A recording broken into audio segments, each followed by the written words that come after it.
बिस्मिल्लाहिर्रहमानिर्रहीम। अस्सलामुअलैकुम जी। मैं उम्मीद करता हूँ आप खैर व आफ़ियत से होंगे। आप जहाँ जहाँ भी हैं, अल्लाह ताला आपको हिफ्ज़ व अमान में रखे। डियर एस्पायरेंट्स, आज हमने यूरोप कॉन्टिनेंट के हवाले से डिस्कस करना है और कुछ बातें आप तक पहुँचानी हैं, कुछ इन्फॉर्मेशन आप तक पहुँचानी है यूरोप के हवाले से। बज़ाहिर यूरोप तो हर शख्स जाना चाहता है, मगर आज के इस दौर में जो कोई यूरोप पहुंच जाता है तो उससे बड़ा मसीहा या उससे बड़ा खुशकिस्मत किसी को नहीं समझा जाता। खैर, किसी वक्त में पाकिस्तान के ग्रीन पासपोर्ट की कदर हुआ करती थी, मगर बदकिस्मती से अनफॉर्चुनेटली अभी रिसेंटली ये पासपोर्ट जो इंडेक्स है 2024 ये जारी किया गया, तो इसमें पाकिस्तान का नाम 89th नंबर पे मौजूद है और इंडिया का 85 नंबर पे मौजूद है।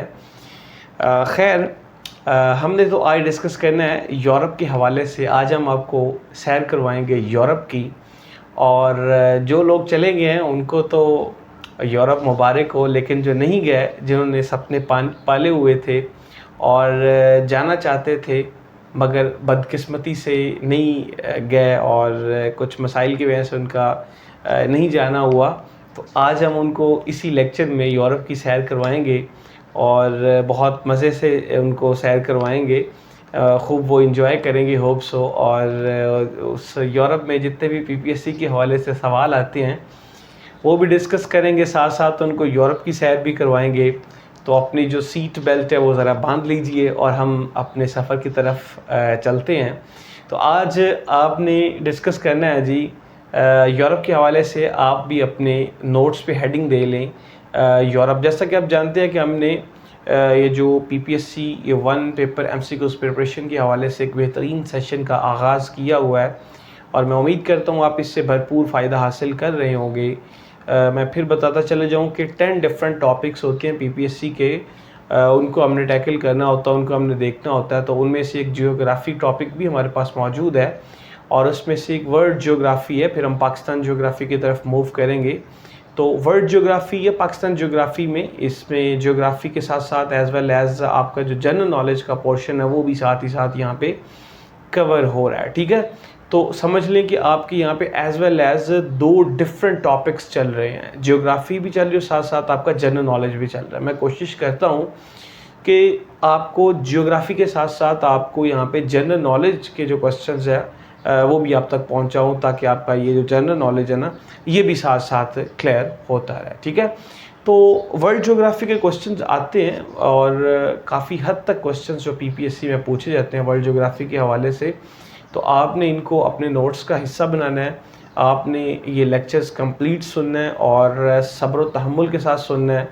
ठीक है, और सबसे बेसिक और बुनियादी मेरी बात यही होती है कि आपने जल्दी नहीं करनी, ठीक है, और किसी की बातों में नहीं आना।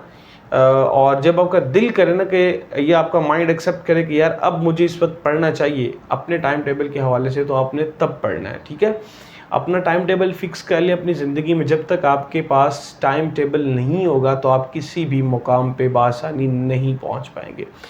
अनफॉर्चुनेटली पाकिस्तान में कुछ नाक़िस पॉलिसियों की वजह से हमें ताख़ीर का शिकार होना पड़ रहा है, लेकिन हम अपना डिटर्मिनेशन कभी भी लूज़ नहीं कर सकते। हम अपॉर्चुनिटी के इंतज़ार में अपना वक्त ज़ाया नहीं कर सकते कि हम तभी अप्लाई करेंगे, तभी प्रिपरेशन करेंगे जब कोई अपॉर्चुनिटी अनाउंस होगी। तो अपॉर्चुनिटीज़ आती जाती रहती हैं, हुकूमतें आती जाती रहती हैं, लेकिन जो आपका डिटर्मिनेशन होता है वो अगर आएगा चला जाएगा तो फिर आपको नुकसान होगा। इसलिए डिटर्मिनेशन अपना स्ट्रॉन्ग रखें। अपॉर्चुनिटीज़ आती जाती रहती हैं और जो गवर्नमेंट्स होती हैं ये भी आती जाती रहती हैं। अपॉर्चुनिटी का आपको फ़ायदा तब होगा जब आपके पास स्ट्रॉन्ग डिटर्मिनेशन होगा और आपके पास एक लॉट्स ऑफ हार्ड वर्किंग आपकी प्रीवियस में होगी, तब आपको उस अपॉर्चुनिटी का फ़ायदा होगा। अदरवाइज़ कोई ऐसा शख्स जो चाहता है कि जनाब मैं 1 हफ़्ता 2 हफ़्ते या 3 वीक या 1 मंथ में पीपीएससी के पास पेपर्स को रटा शरीफ लगाऊं और मैं पीपीएससी का पेपर पास करके मैं 17-16 ग्रेड की सीट ले लूँ, तो ऐसा हम इसे मौजज़े ही कहेंगे और ये बहुत कम मौजज़े होते हैं। आजकल मौजज़े नहीं होते, आजकल बहुत ज़्यादा हार्ड वर्किंग चाहिए होती है। ठीक है, तो मोज़ों की इंतज़ार में और शॉर्टकट के इंतज़ार में मत बैठिए, अपना टाइम मत ज़ाया कीजिए, अपनी खूब मेहनत करें, आगे बढ़ते रहें। और ये मुश्किलात हमारी ज़िंदगी का हिस्सा हैं। ये एक बात मेरी हमेशा याद रखना, आपने परेशान नहीं होना कि यार मैं साथ पढ़ाता भी हूँ, मैं प्राइवेट जॉब भी करता हूँ, मैं ये करता हूँ, मैं वो करता हूँ, तो मेरे लिए मुश्किलात हैं, बहुत ज़्यादा मेरे पास टाइम नहीं है। तो ये ज़िंदगी का हिस्सा है, ये चलते ही रहना है। आप जो मर्ज़ी कर लें, ये चलते ही रहना है। सो इसलिए आपने कन्फ्यूज़ नहीं होना। अपनी ज़िंदगी में 24 घंटों में से आप अगर 1-2 घंटे नहीं निकाल सकते तो फिर आप क्या कर सकते हैं? हमारा जो बेसिकली सेशन है, इसमें जो हमें जिन लोगों ने जॉइन किया वो ज़्यादातर प्राइवेट जॉब या गवर्नमेंट जॉब करते हैं लोग, तो वो अपना टाइम निकालते हैं। तो आप भी अपना टाइम निकालें, टाइम निकाल के आप फिर इसको करें, ठीक है? जब तक टाइम अपने लिए नहीं निकालेंगे, अपनी ज़ात के लिए वक्त नहीं निकालेंगे, तो आप ज़िंदगी में कुछ भी नहीं कर पाएंगे।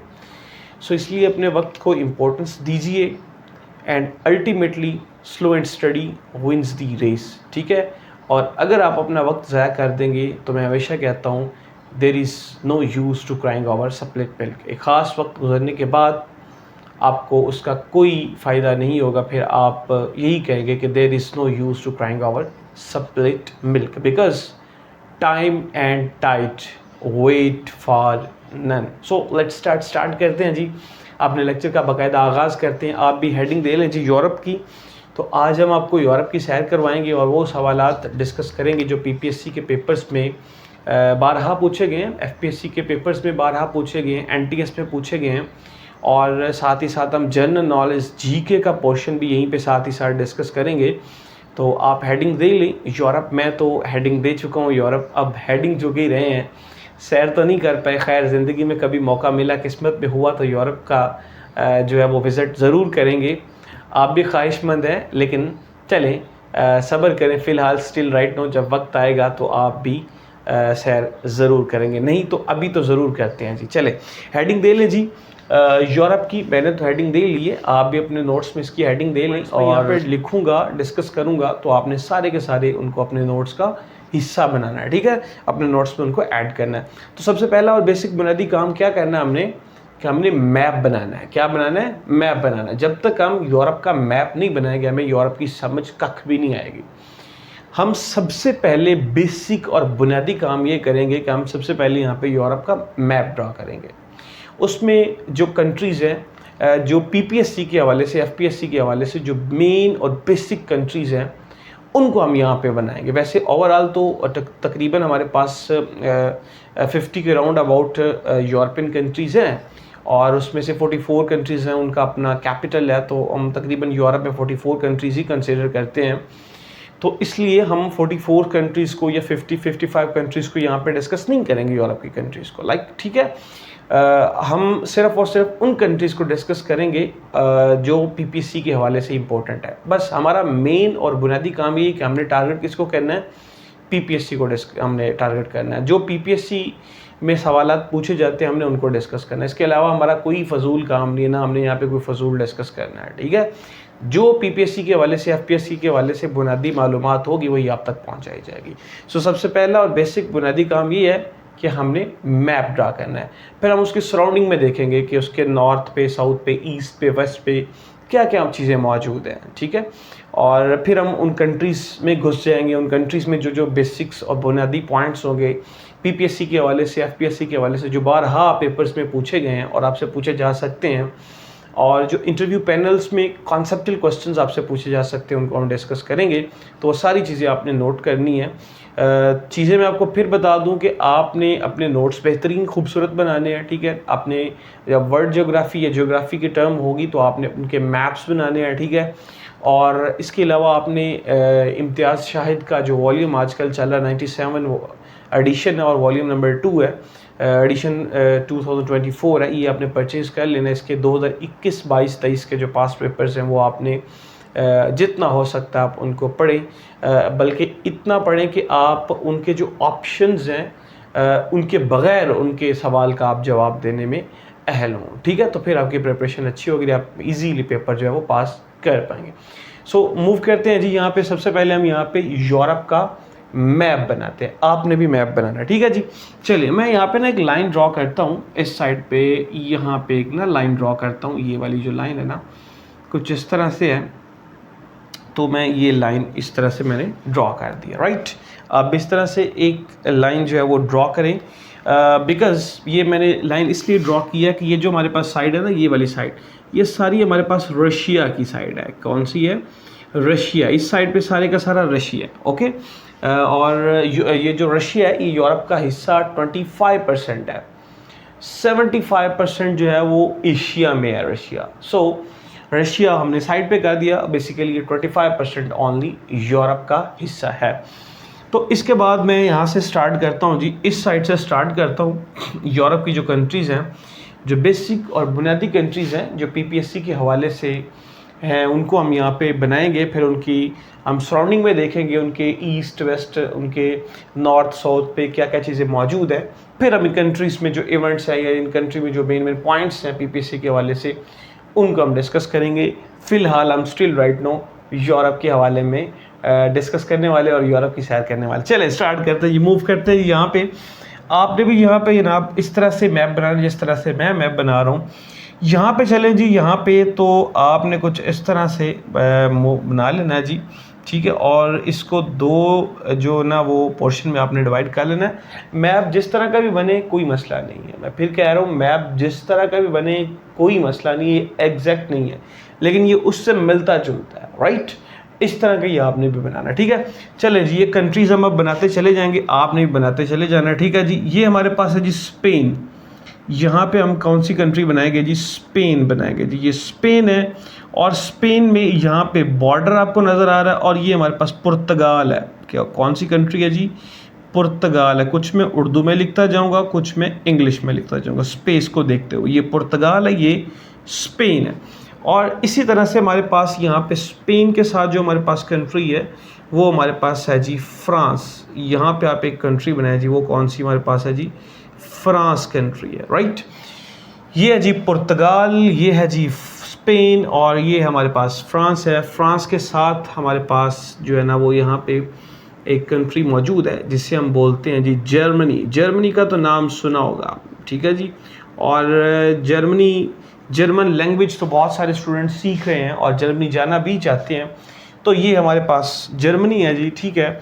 और जर्मनी के बाद यहाँ पे हमारे पास पोलैंड है जी। यहाँ पे आगे जैसे हम मूव करेंगे तो यहाँ पे कंट्री हमारे पास मौजूद है जिसका नाम क्या है जी? पोलैंड। यहाँ पे जी पोलैंड इस कंट्री का नाम है।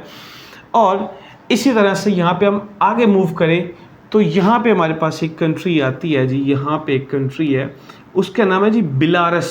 इस कंट्री का नाम क्या है जी? बेलारस। बेलारस इस कंट्री का नाम क्या है जी? हमारे पास बेलारस। इस तरह से आप भी बना लें। ये वो कंट्रीज़ हैं जो हमने पीपीएससी के हवाले से डिस्कस करनी है। बेसिक और बुनियादी कंट्रीज़ हैं, ठीक है। सारी कंट्रीज़ हम यहाँ पे डिस्कस नहीं कर पाएंगे, और करेंगे तो लेक्चर बहुत लेंथी हो जाएगा और हमें उनका कोई फ़ायदा भी नहीं होगा। हमने वो चीज़ें डिस्कस करनी जो ओनली और ओनली पीपीएससी के हवाले से हमसे पूछी जाती हैं, ठीक है जी। तो ये हमारे पास बेलारस है। बेलारस के साथ ही यहाँ पे हमारे पास मौजूद है जी यूक्रेन। यहाँ पे आप लिखें जी यूक्रेन। ये हमारे पास है जी यूक्रेन की कंट्री हमारे पास मौजूद है। इसके साथ ही हमारे पास मोल्डोवा है। यहाँ पे हमारे पास एक कंट्री है जिसे हम क्या बोलते हैं जी? मोल्डोवा कंट्री बोलते हैं, ठीक है। मोल्डोवा हो गया। इसी तरह से यहाँ पे हमारे साथ पास हो गया जी, यहाँ पे रोमानिया कंट्री होगी जी। ये हमारे पास रोमानिया है, ठीक है, रोमानिया है। और इसी तरह से आगे हम फर्दर मूव करेंगे तो यहाँ पे बल्गारिया आ जाता है हमारे पास। क्या आ जाता है जी? बल्गारिया। यहाँ पे क्या जी? बल्गारिया लिखें आप। और यहाँ पे हमारे पास ये नीचे आगे मूव करें तो हमारे पास ये नीचे तुर्की है, ठीक है। यहाँ पे ये तुर्की, आपको पता है कि यहाँ पे हमारे पास बॉस्फोरस स्ट्रेट है जो सेपरेट कर रही यूरोप को एशिया के साथ, और यहाँ पे हमारे पास बॉस्फोरस स्ट्रेट है, ठीक है। चले, हमारा वो ताल्लुक तो नहीं है, एशिया में हमने नहीं जाना, हमने सिर्फ और सिर्फ यूरोप को फ़िलहाल डिस्कस करना है। तो यहाँ पे हमारे पास कौन सी कंट्री मौजूद है? ये हमारे पास बल्गारिया मौजूद है जी। बल्गारिया हमारे पास मौजूद है, राइट। इसी तरह से यहाँ पे ऊपर हंगरी होगी हमारे पास, ठीक है। और इसके साथ ही हमारे पास सर्बिया होगा। डिफरेंट कंट्रीज़ मौजूद हैं यूरोप की, हमने इनको डिस्कस नहीं करना, ठीक है। हमने टू दी पॉइंट्स चलना है, जो हमारे काम की चीज़ें होंगी, हमने उन्हीं को डिस्कस करना है ना। अब सारी चीज़ों को डिस्कस करके क्या करना है हमने, राइट। तो इसी तरह से ये सारी चीज़ें आपने देख लेनी है। और साथ ही साथ यहाँ पे हमारे पास एक कंट्री मौजूद होगी जिसका नाम हम यहाँ पे देते हैं जी ग्रीस, या जिससे हम ग्रीक बोलते हैं, यूनान बोलते हैं जी। यहाँ पे हमारे पास क्या है जी, यूनान है, यहाँ पे यूनान है, ग्रीस इसे बोलते हैं। किसी ज़माने में इसे ग्रीक भी बोलते थे और आजकल इसे ग्रीस बोलते हैं, और ये यूनान है। इसी तरह से यहाँ पे हमारे पास एक छोटा सा आइलैंड है जिसे हम साइप्रस बोलते हैं, जिसे हम क्या बोलते हैं जी, साइप्रस बोलते हैं, CYPRUS, साइप्रस। साइप्रस कुब्रस का जजीरा, ठीक है। तो ये यहाँ पे मौजूद है। इसी तरह से यहाँ पे हमारे पास इटली भी मौजूद है, जिसे हम क्या बोलते हैं जी, जिसे हम बूट ऑफ यूरोप बोलते हैं। क्या बोलते हैं, बूट ऑफ यूरोप। ये हमारे पास इटली है, और इटली जाने के लिए भी बड़े लोग जो हैं वो मेहनत करते हैं। कुछ लोग बेचारे डंकी लगाते हैं, और कुछ पता नहीं किस किस ज़राए से यहाँ पे इटली की सरज़मीन पे अपना कदम रखने में कामयाब होते हैं। तो यहाँ पे हमारे पास इटली है। चलें अब फर्दर हम आगे मूव करते हैं। तो ये हमारे पास जर्मनी है, और जर्मनी यहाँ पे हमारे पास ना बेल्जियम भी हमारे पास एक कंट्री मौजूद है। और यहाँ पे अगर इस साइड पे देखें तो यहाँ पे स्विट्ज़रलैंड भी है। आप लिखते जाएं, राइट, ठीक है, आप साथ साथ इनको लिखते जाएं।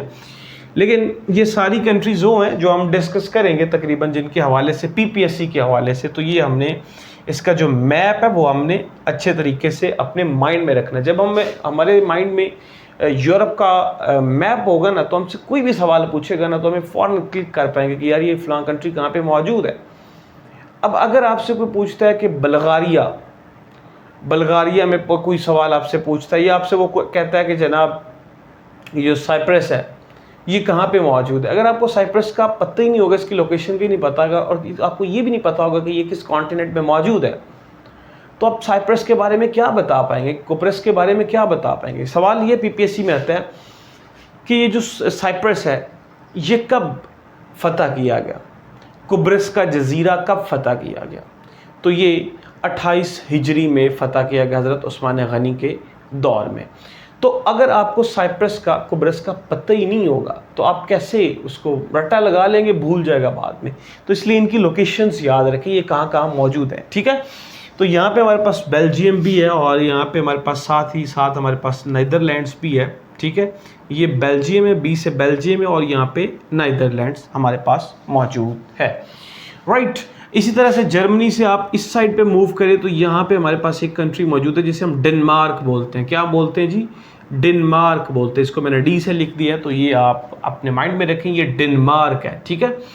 तो इसके बाद हम फर्दर मूव करें तो यहाँ पे हमारे पास एक स्कैंडिनेवियन पेनिनसुला आ जाता है। क्या आ जाता है, स्कैंडिनेवियन पेनिनसुला हमारे पास यहाँ पे आ जाता है।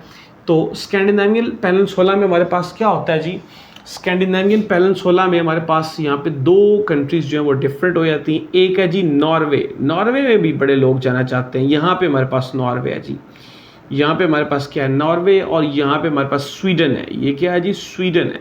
यहाँ पे भी जो बहुत सारे लोग जाना चाहते हैं नॉर्वे में, तो ये स्कैंडिनेवियन इसको पेनिनसुला बोलते हैं। और ये हमारे पास नॉर्वे है, ये हमारे पास स्वीडन है, और इसके साथ यहाँ पे हमारे पास एक बॉर्डर जो लग रहा है, ये एक बड़ा सारा जो बॉर्डर लग रहा है हमारे पास, वो फिनलैंड है। इसे हम क्या बोलते हैं जी, फिनलैंड बोलते हैं। क्या बोलते हैं, फिनलैंड बोलते हैं। इस तरह से हमारे पास ये यूरोप का जो मैप है वो मैंने आपके सामने ड्रॉ किया है। अगर इससे फर्दर हम आगे नॉर्थ साइड की तरफ मूव करें तो आपको पता है कि यहाँ पे हमारे पास यूके है। आजकल यूके में तो भरमार हो रही है जी, बहुत सारे लोग यूके की तरफ मूव कर रहे हैं, यूनाइटेड किंगडम की तरफ मूव कर रहे हैं, ठीक है। तो यहाँ पे हमारे पास यूके मौजूद है। यूके में हमारे पास 3 डिफरेंट कंट्रीज मौजूद है यहाँ पे, बल्कि 4 में कहूँ तो यहाँ पे हमारे पास स्कॉटलैंड है, ये हमारे पास स्कॉटलैंड है, ठीक है। इसके साथ यहाँ पे हमारे पास इंग्लैंड है, ये हमारे पास इंग्लैंड है जी, और ये सारे का सारा इंग्लैंड है। इंग्लैंड के साथ यहाँ पे हमारे पास एक कंट्री है जिसे हम वेल्स बोलते हैं, WALES, वेल्स। और ये ग्रेट ब्रिटेन बना है, अभी तक ग्रेट ब्रिटेन। देखो स्कॉटलैंड, इंग्लैंड और वेल्स, ये तीनों मुल्क मिलके ग्रेट ब्रिटेन बनाते हैं। अब हमने तो नाम सुना हुआ है यूके जाना है, यूके जाना है, यूनाइटेड किंगडम जाना है। अभी ये यूनाइटेड किंगडम नहीं है। स्कॉटलैंड कंट्री है, इंग्लैंड कंट्री है, वेल्स हमारे पास कंट्री है, ठीक है, ये स्टेट्स हैं हमारे पास। तो ये ग्रेट ब्रिटेन बनाती हैं। और अगर इसके साथ हमारे पास यहाँ पे आयरलैंड है, यहाँ पे हमारे पास क्या है जी, आयरलैंड है, ये हमारे पास आयरलैंड है। और आयरलैंड का ये जो नॉर्दर्न आयरलैंड है ना, ये नॉर्दर्न आयरलैंड, एन से मैंने नॉर्दर्न लिखा, डॉट आई से मैंने आयरलैंड लिखा, और ये आयरलैंड है हमारे पास, ठीक है। ये आयरलैंड की फॉर्म में आयरलैंड हमारे पास कंट्री है। तो अब हमारे पास यूके बना है। देखें कैसे यूके बना है। एक हमारे पास ये वाला Northern Ireland, Wales, England, Scotland, ये चारों कंट्री मिलके यूके बनाती हैं, यूनाइटेड किंगडम बनाती हैं। अगर हम इन तीनों कंट्रीज को देखें तो ये ग्रेट ब्रिटेन बनाती हैं। अगर हम नॉर्दर्न इस आयरलैंड को निकाल दें तो ये क्या चीज़ पीछे बच जाएगी, सिर्फ और सिर्फ ग्रेट ब्रिटेन बच जाएगी, ठीक है। तो चलें, ये बेसिकली वैसे यूरोप का हिस्सा नहीं रहा। आपकी इत्तला के लिए एक बात आपने हमेशा याद रखनी है, अपने नोट्स में भी इसको ऐड कर लें, पीपीएससी में ये सवाल भी आता है कि यूके अब यूनाइटेड किंगडम, अब यूके जो है ये यूरोप का हिस्सा नहीं रहा। इसको ब्रेक्जिट बोलते हैं, ब्रेक्जिट बोलते हैं। क्या बोलते हैं? ब्रेक्जिट बोलते हैं। ये ब्रेक्जिट हो गया है। ब्रिटेन एग्जिट, निकल गया है। कहाँ से निकल गया है? यूरोप की फहरिस्त से निकल गया। इन्होंने अपना सिस्टम बना लिया जिसे यूनाइटेड किंगडम बोलते हैं। ये जनवरी 2020 में, ग़ालिबन 31 जनवरी 2020 में ये जो यूके था ये यूरोप से अब निकल चुका है। अब यूरोप का ये हिस्सा नहीं रहा। ये सवाल पीपीएससी में आता है, ये अपने माइंड में रखना है आपने। और ये भी टर्म भी यूज़ करता है ब्रेक्जिट की, कि ब्रेक्जिट की जो टर्म है इसकी जो डेट पूछता है वो 31 जनवरी 2020 है राउंड अबाउट। तो ये अपने माइंड में रखना है। अब यूके यूरोप का हिस्सा नहीं रहा, ये यूनाइटेड किंगडम खुद से है, खुद से इसकी अपनी एक जो है वो वजूद बरकरार है, राइट। चले, ये हमारे पास हो गया जी, यूरोप हो गया जी, खूबसूरत सा यूरोप हो गया। अब हमें पता है कि जब भी हमारे सामने कोई मैप पड़ा हो ना, तो उस मैप के बिल्कुल सामने हमारे पास क्या होता है? नॉर्थ होता है। तो आपको पता है इस ऊपर वाली साइड को हम क्या बोलेंगे? फिर नॉर्थ बोलेंगे। और इसके जो सामने होगा उसको हम साउथ बोलेंगे। इसी तरह से हम इस साइड पे क्या लिखते होते हैं? वी लिखते होते हैं। और ये जो ई है ये राइट साइड पे पड़ा है तो ये ईस्ट बन जाएगा, डब्ल्यू को रिमूव कर देंगे। इसी तरह से वो डब्ल्यू लेफ्ट जगह पे पड़ा था, लेफ्ट प्लेस पे पड़ा, तो उसको उठा के हम लेफ्ट साइड पे लेंगे तो ये हमारे पास वेस्ट बन जाएगा, ठीक है। तो ये हमारे पास नॉर्थ है, ये साउथ है, ये ईस्ट है और ये वेस्ट बन चुका है। तो ये हमारे पास पूरा एक यूरोप का मैप बन चुका है, ठीक है। अब आपका सवाल ये होगा कि जनाब आपने तो कहा कि ये जो यूके है ये यूरोप का हिस्सा नहीं है, तो फिर आपने इस यूरोप के हिस्से में इस यूके को, इस यूरोप के मैप में यूके को क्यों बना दिया? तो इसमें कुछ सवाल आते हैं स्ट्रेट के हवाले से, कुछ इंग्लिश चैनल के हवाले से और कुछ मेरिडियन के हवाले से। इस तरह से कुछ सवाल आते हैं। कुछ इंग्लैंड में जो लंदन सिटी है वो किस रिवर पे है, इस तरह से सवाल आते हैं जनरल नॉलेज के, तो उनको मैंने यहाँ पे डिस्कस करना है। बेसिकली ये वाला जो एरिया है यूके, ये यूरोप का हिस्सा नहीं है। आप भी इसको बनाना चाहें तो बना लेंगे, आपकी स्वाबदीद है, बेहतर है, लेकिन ये यूरोप का हिस्सा नहीं है, ये यूरोप के मैप में नहीं है, ये आपने याद रखना। ये ब्रेक्जिट है, निकल चुका है अब यूरोप से ये, ठीक है। चले, तो अब हम देखते हैं जी कि हमारे पास ये जो यूरोप का मैप है इसके नॉर्दर्न साइड पे क्या क्या चीज़ मौजूद है, इसके साउथ पे क्या क्या चीज़ मौजूद है, इसके ईस्ट पे क्या है और इसके वेस्ट पे क्या है। फिर हम इन कंट्रीज़ में घुस जाएंगे। जो जो सवाल पीपीएससी पूछेगा सीधा उसको जाके हिट करेंगे, उसको टारगेट करेंगे, उसको निकाल के वहाँ से लाएंगे और आप अपने खूबसूरत हाथों से उसको अपने नोट्स का हिस्सा बना लेंगे। चले, इसकी नॉर्थ साइड पे हमारे पास क्या चीज़ है जी? इसकी नॉर्थ साइड पे आर्कटिक ओशन है, दुनिया का सबसे छोटा ओशन, आर्कटिक ओशन, वो हमारे पास यहाँ पे नॉर्थ में मौजूद है। ये नॉर्थ में मौजूद है आर्कटिक ओशन, ठीक है। आर्कटिक ओशन, ये जो यूरोप है इसके नॉर्थ पे हमारे पास कौन सा ओशन है? Arctic ocean. ये दुनिया का सबसे छोटा ओशन है, राइट। इसी तरह से यूरोप के जो हमारे पास ईस्ट साइड पे है वो हमारे पास, यहाँ पे आप देख सकते हैं वो हमारे पास रशिया है, या हम कह सकते हैं कि वो इसके रशिया को हम एशिया कह सकते हैं कि एशिया की साइड है। और इस साइड पे हमारे पास पैसिफिक ओशन भी होता है, और इस तरह से वेस्ट साइड पे भी हमारे पास जो है वो ये जो इसका हमारे पास यूरोप के जो वेस्ट साइड पे वो अटलांटिक ओशन है, ये आपने याद रखना है, ठीक है ना। ये सवाल आपसे पूछा जाएगा कि ये जो हमारे पास यूरोप है इसके ईस्ट में कौन सा ओशन मौजूद है। बेसिकली ईस्ट में कौन सा ओशन मौजूद है, पैसिफिक ओशन मौजूद है, राइट। ये रशिया, और रशिया हमारे पास यहाँ पे आपको पता है पैसिफिक ओशन है, और इसके साथ ही वो स्टार्ट हो जाता है हमारे पास बेरिंग सी, और बेरिंग सी से अलास्का, फिर आगे कनाडा और north America, south America Pacific oceans में ही है ना वो, ठीक है। तो इस तरह से उसके ईस्ट में पैसिफिक ओशन है, और यूरोप के वेस्ट में अटलांटिक ओशन है, जिसे बहरे ओकेयानूस बोलते हैं, जिसे इकबाल ने बहरे जुल्मात कहा था, वो इसके वेस्ट में मौजूद है, यूरोप के वेस्ट में मौजूद है अटलांटिक ओशन। चले, इसके साउथ पे हमारे पास है जी मेडिटेरियन सी है। ये साउथ पे सारे का सारा हमारे पास क्या है जी, नीचे ये मेडिटेरियन सी है, ये नीचे हमारे पास मेडिटेरियन सी है, मेडिटेरियन सी है, मेडिटेरियन सी है, ये सारे का सारा हमारे पास क्या है, मेडिटेरियन सी है। और मेडिटेरियन सी हम किसे कहते हैं, बहिरा रूम को बोलते हैं, बहिरा रूम को बोलते हैं। और मेडिटेरियन सी किसका हिस्सा है, ये अटलांटिक ओशन का हिस्सा। कौन सा अटलांटिक ओशन, ये जो यूरोप के बिल्कुल वेस्ट में हमारे पास ओशन मौजूद है, उसको हम कौन सा ओशन बोलते हैं, अटलांटिक ओशन।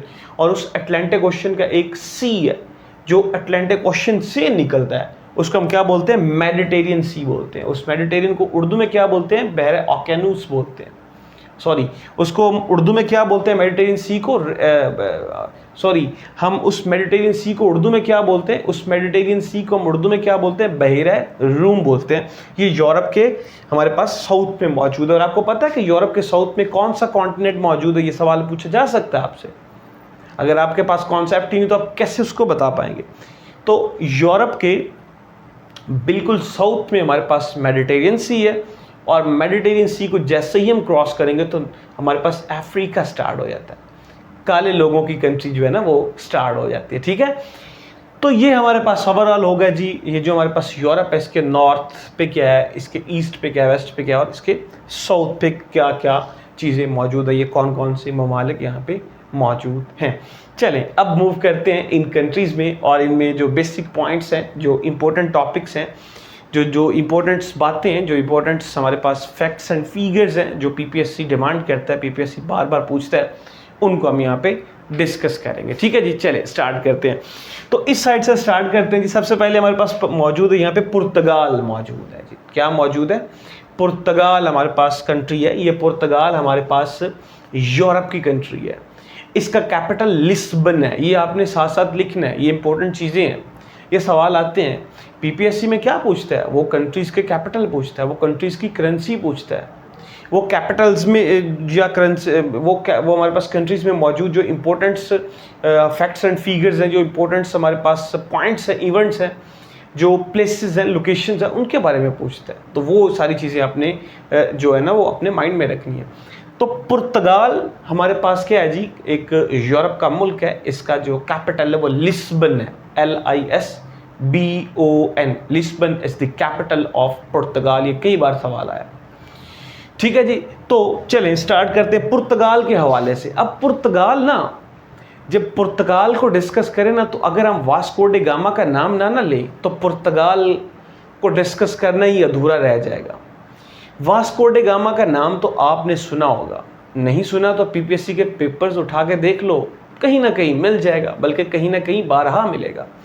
तो हमने इतनी स्टेटमेंट तो ज़रूर सुनी होगी कि वास्को डे गामा जो है ना उसने डिस्कवर किया था sea route from Europe to India in 1498। So ये हमने इतनी सी बस जो है ना वो लाइन वास्को डे गामा के बारे में सुनी हुई है। फिर से देखें, वास्को डे गामा पुर्तगाल का रहने वाला था और इसने सी रूट डिस्कवर किया था, यानी समंदरी रास्ता दरियाफ्त किया था।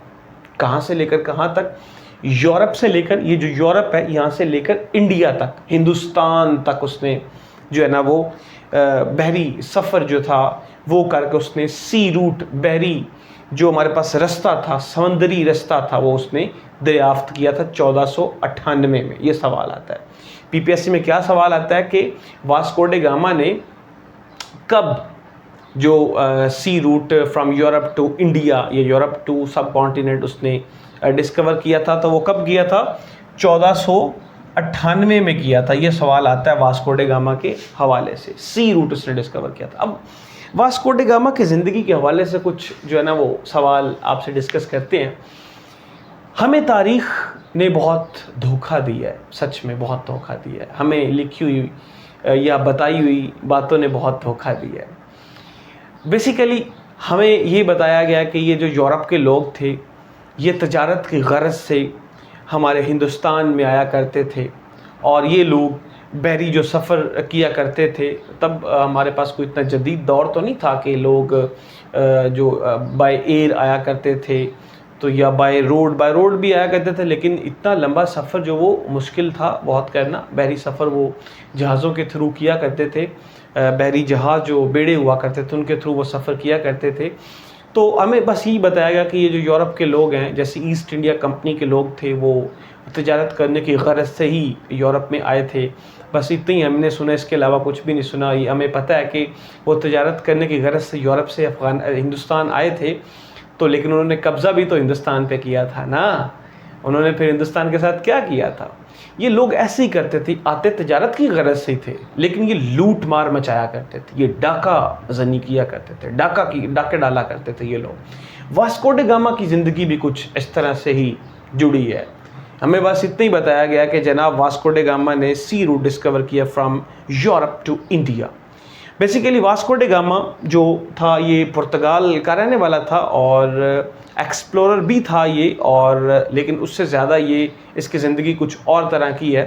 थोड़ा सा आपको बताता चला जाऊँ कि ये हिंदुस्तान में पहुंचा कैसे। ये जो अफ्रीका है, साउथ अफ्रीका है, ये यहाँ से होता हुआ ये केप ऑफ गुड होप में पहुंचा। साउथ अफ्रीका में एक प्लेस है केप ऑफ गुड होप, वहाँ से कुछ इंडिया के ताजर भी आए थे, यहाँ से इसका कुछ जो है वो उनके साथ रिलेशन बन गया, तो इसने इंडिया तक पहुंचा। तो हमने कह दिया कि 1498 में इसने ये जो सी रूट डिस्कवर किया फ्रॉम यूरोप टू इंडिया। इससे पहले कोलंबस डिस्कवर्ड अमेरिका 1492 में, और मार्को पोलो ने जैसे चाइना डिस्कवर किया था। तो इस तरह से ये एक्सप्लोरर चला करते थे, लेकिन ये 2 नंबरियाँ किया करते थे, ये डाके डाला करते थे। तो वास्को डे गामा साहब भी इस तरह से ये हिंदुस्तान में कालीकट के मुकाम पे पहुंचा। तो वहाँ पे कालीकट का जो राजा था उसके साथ इसके मज़ाकरात कुछ ख़ास किस्म के तय नहीं पाए थे, तो इसने फिर वहाँ से बहुत ज़्यादा माल लूटा।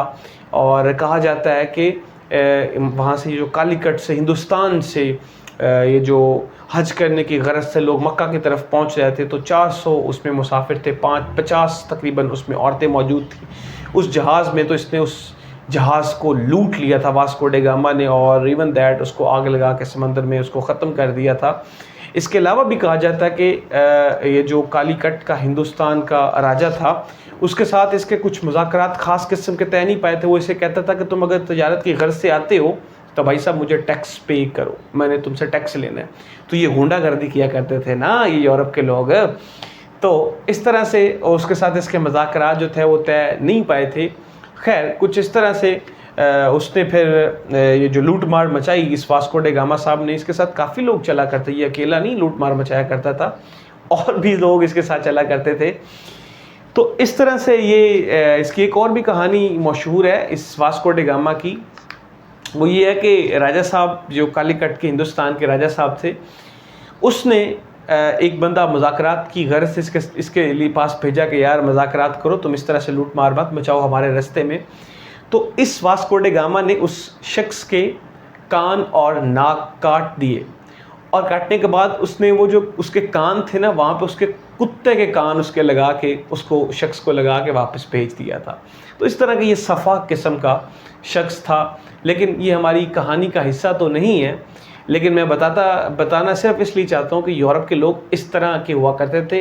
ये यूरोप वाले जो थे ना, इनको अपनी कंट्री से बाहर ये जितना भी ये सी रूट डिस्कवर किया करते थे या सी रूट ये चला करते थे, समुद्री रास्ते पे चला करते थे, तो इनको डकैती या ये चोरी डाका डुके डालना इनको लिए जायज़ था ये। ठीक है ना। तो ये यही काम किया करते थे, ये यूरोप के लोग थे। तो आज हम यूरोप जाना चाहते हैं बिकॉज रीज़न सारी आपके सामने ही है। तो खैर इस तरह से इन्होंने लूट मार मचाई, आपने ज़रूर याद रखना है। चले अब आगे मूव करते हैं जी। हमारे पास स्पेन है। स्पेन हमारे पास इसका जो कैपिटल है, ये सवाल कई बार पूछा गया पीपीएससी में कि स्पेन का कैपिटल क्या है, वो हमारे पास Madrid. Madrid is the capital of Spain. ये कई बार सवाल पूछा गया स्पेन के हवाले से, ठीक है।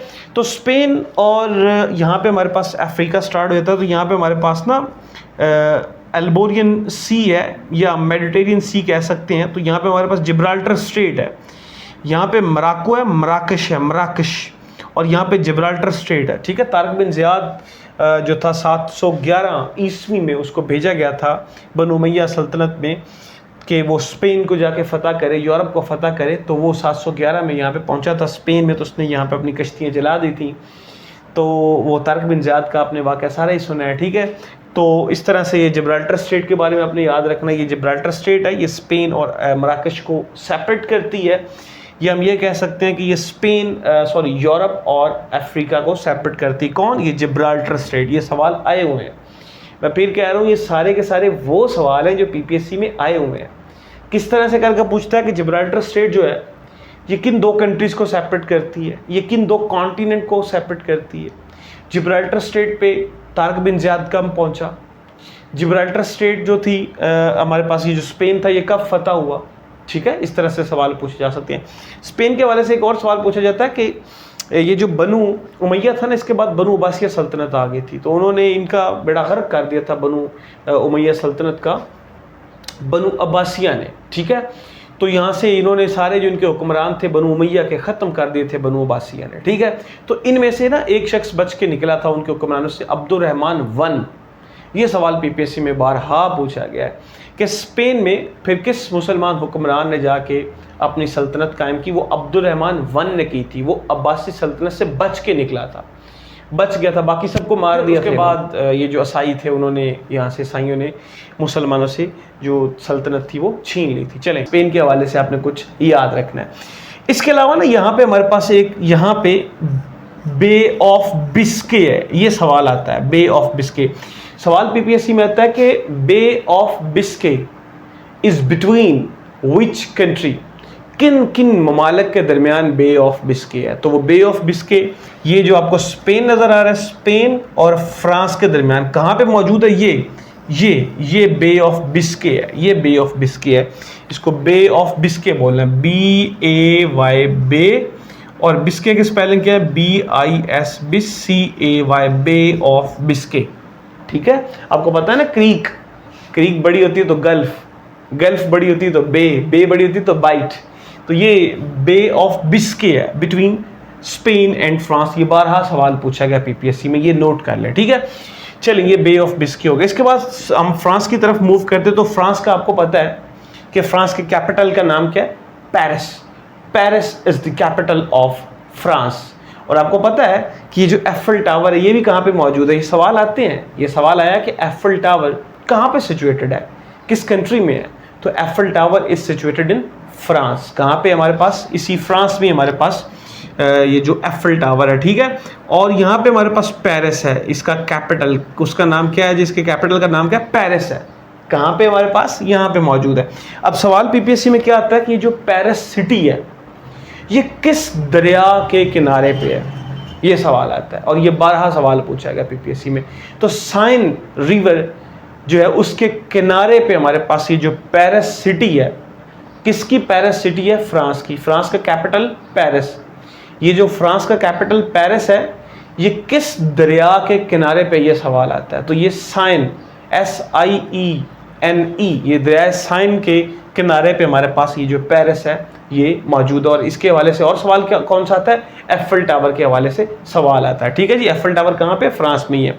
इसके अलावा और एक सवाल आता है कि बैटल ऑफ वाटरलू, ये भी सवाल लिख लें, बैटल ऑफ वाटरलू ये कब लड़ेगी, किन किन के दरमियान लड़ेगी, कहाँ पे लड़ेगी, ये सवाल आते हैं। ये तीनों बार डिफरेंट तरह के वो अलग अलग अंदाज में, तर्ज में ये सवाल आपसे पूछेगा।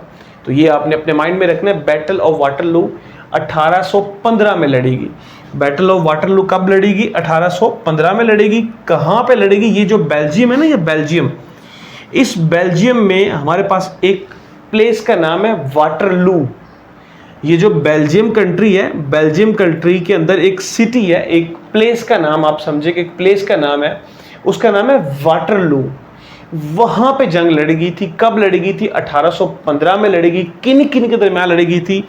इस फ्रांस के दरमियान और इस यूके के दरमियान लड़ेगी थी। ठीक है, फ्रांस के दरमियान और यूके के दरमियान बैटल ऑफ वाटरलू लड़ेगी। कब लड़ेगी? 1815 में लड़ेगी। ठीक है, 1815 में लड़ेगी। और कहाँ पे लड़ेगी? वाटरलू के मुकाम पे लड़ेगी। वाटरलू का मुकाम कहाँ पे मौजूद है? बेल्जियम में। बेल्जियम में, बेल्जियम हमारे पास कंट्री। और आपको पता है बेल्जियम के कैपिटल का नाम क्या है? ये सवाल कई बार पीपीएससी में आया, एफपीएससी में, एनटीएस में आया। बेल्जियम के कैपिटल का नाम हमारे पास Brussels. Brussels is the capital of Belgium. ये 12 सवाल पूछा गया। तो इस तरह से आपने अपने माइंड में इसको रखना है। इसके अलावा फ्रांस के बारे में आपसे सवाल ये पूछे जा सकते हैं कि फ्रेंच रेवोल्यूशन कब हुई? तो 1789 में। ये डेटें आपने याद रखनी है, डेटें आपने याद रखनी है, मैंने थोड़ी याद रखनी है। 1789 से 1799 तक ये हमारे पास फ्रेंच रेवोल्यूशन की डेट है। तो ये डेटें आपने खुद याद रखनी, अपने माइंड में आपने इनको रखना, रटा लगा ले। ठीक है, तो ये सवाल जो है ना वो हमारे पास इस फ्रांस के हवाले से पूछे जा सकते हैं। इसके अलावा मैं कुछ और जो फर्दर सवाल हैं वो आपको बताता हूँ, फिर हम आगे की तरफ मूव करते हैं। ये बहुत सारे सवाल हैं यूरोप के हवाले से, अभी हम बहुत सारे स्किप भी कर रहे हैं। ये कुछ हम जीके के सवाल साथ साथ डिस्कस कर रहे हैं। इस तरह से हमारा लेक्चर थोड़ा सा लेंथी हो रहा है। एज वेल एज हम दोनों जो टॉपिक्स को चला रहे हैं, जियोग्राफी को भी और जनरल नॉलेज को भी, राइट। तो जनरल नॉलेज के भी सवाल आपके हो रहे हैं और आपके साथ साथ यहाँ पे कौन से सवाल हो रहे हैं वो हमारे पास जियोग्राफी के भी हो रहे हैं। यहाँ पे आपको पता है कि यहाँ पे हमारे पास डोवर स्ट्रेट है। सवाल आता है कि डोवर स्ट्रेट कहाँ पे है? डोवर स्ट्रेट किन किन को सेपरेट करती है? ये सवाल आता है। इंग्लिश चैनल कहाँ पे मौजूद है? ये सवाल आता है। और ये कई बार सवाल आया पीपीएससी के, जब पास पेपर्स उठा के देखोगे तो आपको यही सवाल देखने को मिलेंगे, ये जीके के सवाल देखने को मिलेंगे, यही जियोग्राफी के सवाल देखने को मिलेंगे। फिर आपको पता चलेगा हाँ हमने यहाँ पे देखी थी कि इंग्लिश चैनल यहाँ पे बन रहा है, डोवर स्ट्रेट यहाँ पे बन रही है। तो फिर आप आसानी इनको टैकल कर पाएंगे, इजीली अपने माइंड में रख पाएंगे और उसको आप राइट क्लिक कर पाएंगे। अदरवाइज आप भूलते रहेंगे, जब भूलते रहेंगे रट्टा लगाते रहेंगे, बेड़ा कर। ठीक है, इन चीज़ों को आपने याद रखना है। तो यहाँ पे हमारे पास डोवर स्ट्रेट है, डोवर DOVER, डोवर स्ट्रेट है। ठीक है, स्ट्रेट कौन सी है? डोवर स्ट्रेट है हमारे पास यहाँ पे, राइट। तो डोवर स्ट्रेट कहाँ पे मौजूद है? इंग्लैंड के दरमियान और फ्रांस के दरमियान हमारे पास एक स्ट्रेट है जिसे हम डोवर स्ट्रेट बोलते हैं। जब स्ट्रेट बड़ी हो जाती है तो ये चैनल बना देती है। क्या बना देती है? चैनल बना देती है। और इंग्लिश चैनल यहाँ पे हमारे पास मौजूद है। ये हमारे पास इंग्लिश चैनल मौजूद है, इंग्लिश चैनल मौजूद है, English channel CHANNEL, English channel मौजूद है। तो इंग्लिश चैनल कहाँ पे मौजूद है? हमारे पास इंग्लैंड यानी यूके के दरमियान और फ्रांस के दरमियान। या डोवर स्ट्रेट भी किस किस के दरमियान है? ये भी हमारे पास यूके और फ्रांस के दरमियान मौजूद है। ये सवाल दोनों ही आए हुए हैं कि डोवर स्ट्रेट कहाँ पे मौजूद है और इंग्लिश चैनल कहाँ पे मौजूद है, या किन दो कंट्रीज के दरमियान है। ये सवाल आपसे पूछे जा सकते हैं। ठीक है, और पूछे गए। फिर सुने, Dover straight is between UK and France, England and France, ये आपसे पूछा जा सकता है। English channel is situated between France and UK, या यूके एंड फ्रांस, ये दोनों सवाल आपसे पूछे जा सकते हैं। ठीक है जी, चलें। इसके अलावा मैंने इनके बारे में आपको बताना था कि ये जो इंग्लैंड है ना, इंग्लैंड, इसका कैपिटल हमारे पास लंदन है और यहाँ पे लंदन हमारे पास मौजूद है। सवाल ये पूछता है कि ये जो इंग्लैंड कैपिटल है ना, इसका जो कैपिटल लंदन है वो किस दरिया के किनारे, जैसे फ्रांस का पेरिस दरियाए सीन के दरिया के किनारे पे हमारे पास मौजूद है, इस तरह से जो इंग्लैंड का कैपिटल लंदन है ये किस दरिया के किनारे पे मौजूद? तो दरिया थेम्स, THAMES, दरिया थेम्स के किनारे पे हमारे पास ये जो लंदन है ये मौजूद है। ये 12 सवाल आपसे पूछा जाएगा, 12 पूछा जाएगा, इंटरव्यू में पूछा जा सकता है। ये सारे कॉन्सेप्चुअल सवाल हैं और ये वो सवाल हैं जो बार बार पूछे गए, बार बार पूछे गए। तो इसलिए मैं आपसे डिस्कस कर रहा हूँ। ये कोई फजूल लेक्चर नहीं है, ये कोई लेक्चर नहीं झाड़ रहा, या आपके साथ मैं PhD का लेक्चर नहीं शेयर कर रहा इतना लेंथी, या मैं आपको ऐसी खुशी में सैर नहीं करवा रहा यूरोप की। ये सवाल सारे पूछे गए, इनको रट्टा नहीं लगा सकते आप, इतने कितने को रट्टा लगा सकते हैं, समझ गए ना बात को। तो ये सारी चीज़ें आपने अपने माइंड में रखनी है, ठीक है। चलें, ये वक्तन फवक्तन आपके माइंड में बैठती रहेंगी और आप इनको डिस्कस करते रहेंगे, ठीक है जी। चलें, इसके बाद नेक्स्ट मूव करते हैं, हमारे पास ये जर्मनी आ गया जी, जर्मनी। तो आपको पता है कि जर्मनी के कैपिटल का नाम क्या है? बर्लिन। ये भी सवाल आता है कि Berlin is the capital of, 4 option देगा, चारों में से एक को राइट ऑप्शन में से आपने क्लिक करना होगा, तो जर्मनी होगा वहां पे, ठीक है। बर्लिन, यहाँ पे हमारे पास कैपिटल है Berlin, BERLIN, Berlin. Berlin is the capital of Germany. और आपको पता है बर्लिन वाल भी यहाँ पे है, ठीक है, जिसको बाद में गिरा दिया गया था। तो इस तरह से ये सवाल आपसे पूछे जा सकते हैं। जर्मनी की अगर बात हो ना, तो अगर हम डिस्कस हिटलर को ना करें तो बात अधूरी सी रह जाएगी, ठीक है।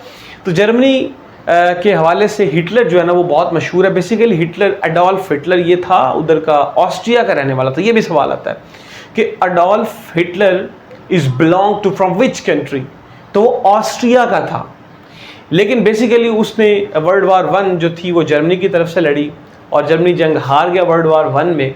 और फिर इसके बाद इसने नाज़ी जो पार्टी थी वो अपनी खुद बनाई एडोल्फ हिटलर ने, और वर्ल्ड वार 2 का हिस्सा बना। वर्ल्ड वार 2 का हिस्सा कैसे बना कि इस जर्मनी ने यानी एडोल्फ हिटलर ने सीधा साधा हमला कर दिया पोलैंड के ऊपर, और पोलैंड के ऊपर हमला करना ही था तो वर्ल्ड वार 2 का आगाज हो गया।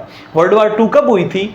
1939 टू 1945 तक ये जो वर्ल्ड वार 2 थी वो रही थी, ठीक है। एडोल्फ हिटलर ये जो जर्मनी का था, और बेसिकली ये था ऑस्ट्रिया का था, लेकिन जर्मनी में वो तब काम कर रहा था, जर्मनी का एक बड़े ओहदे पे था, चांसलर भी रहा है। तो इसने हमला कर दिया पोलैंड पे। जब पोलैंड पे इसने हमला किया तो फिर क्या बना? फिर वर्ल्ड वार 2 का जो इनको सामना करना पड़ा, और वर्ल्ड वार 2 में बड़ी अच्छी खासी चित्रोल हुई, क्योंकि बहुत सारे यहाँ पे मसाइल जो थे, बहुत सारे जो फैक्टर्स थे वो इन्वॉल्व हो गए, और इसकी वजह से जो मसाइल थे वो ख़राब हो गए। तो ये एडोल्फ हिटलर के बारे में भी आपने अपने जहन में रखना है। एडोल्फ हिटलर ने खुदकुशी कर ली थी, ठीक है। इसे बड़ा ढूंढा गया था लेकिन ये मिला नहीं था किसी को, इसने खुद ही खुदकुशी कर ली थी।